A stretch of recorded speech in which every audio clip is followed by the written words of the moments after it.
my dudes, welcome back to another video. So today is actually still the same day as the day that we went to Tahama Auto Body. Yeah, so what we do have planned for the rest of the day is to meet up with a friend of mine, Saeed, like I mentioned.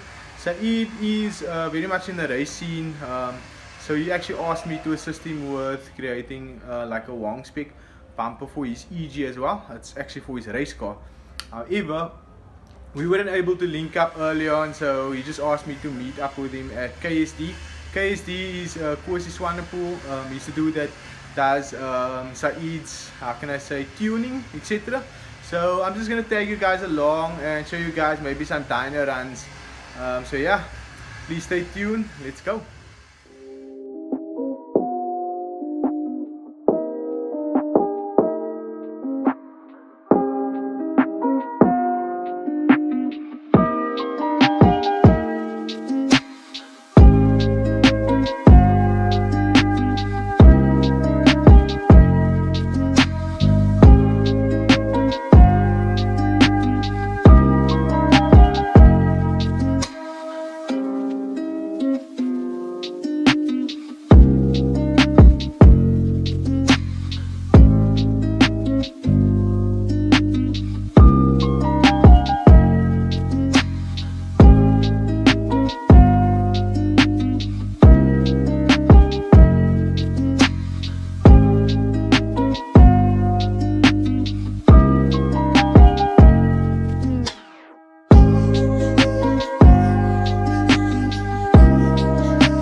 So you move the Vtec higher. Is it here on this on this grid over here? So this is where it used to kick in, or what? Yeah, that's where it used to kick in and it fell into a hole. So you bring it back, but sooner, so the ground stays up. Oh, I see, yeah. Is this generally what it makes, or what? No, they make about 160 kilowatts. Is it? And they torque should be a little bit higher.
So what happens is, on a piggyback system like UniQ or a standalone management like Dictator, you get different tables, fuel tables and timing tables, etc.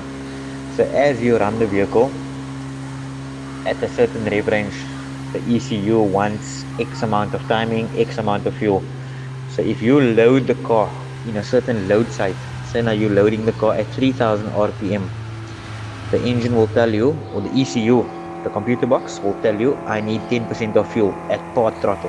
Then course will keep it at 10% for about say 5-6 seconds. He'll monitor the AFR, the air fuel ratio, and see, okay, the car's running a bit lean, he needs to add fuel. Then he adds maybe 5% or 10% fuel. And as he goes on, he goes to 3.5. He does the same with 3.5. Now VTEC comes in at 4000. Now there's going to be a spike. You don't want VTEC to spike, you want it as smooth as possible. Some people think that when VTEC bursts in, it's cool. It's not cool. That means your graph is going to be very choppy. Like you'll see your graph runs all the way up, almost like Table Mountain, then it goes straight to a curve, then it goes down, and then it shoots up again. It's not a boosted car. So when they tune in the rev range, they hold it at a certain load site, and they add fuel and timing for that specific rev range.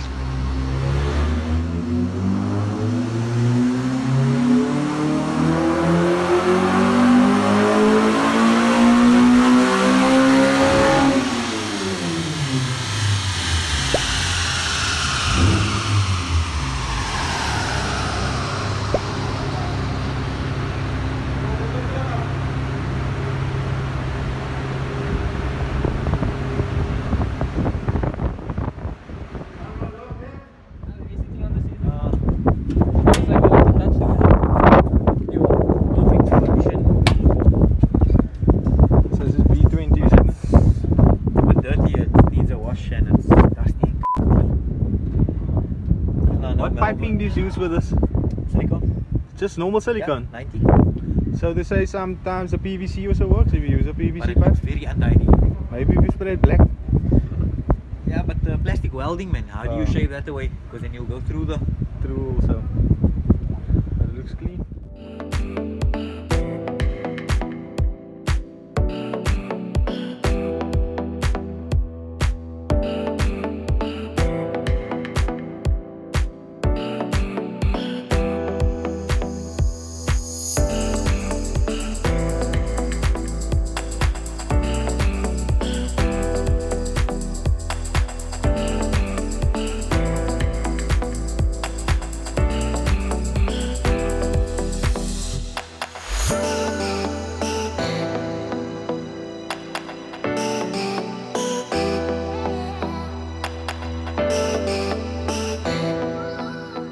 I'm going K20, what are you talking about?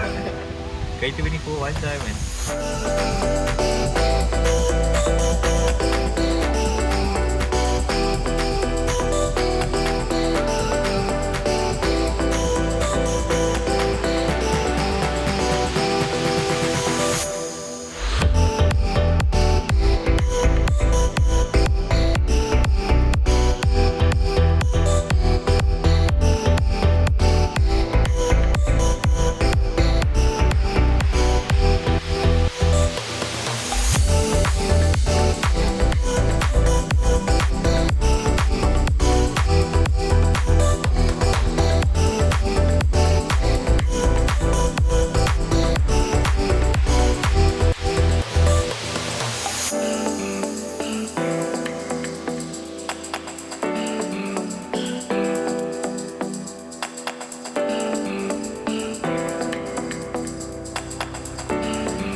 Anyway guys, so I just collected the bumper from my friend Saeed as well as his friend Hugh Roder.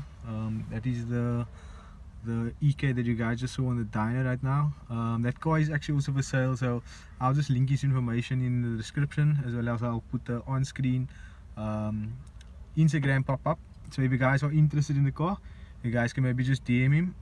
And then also there's a section in the video where the car just refs a certain how can I say, like a certain ref.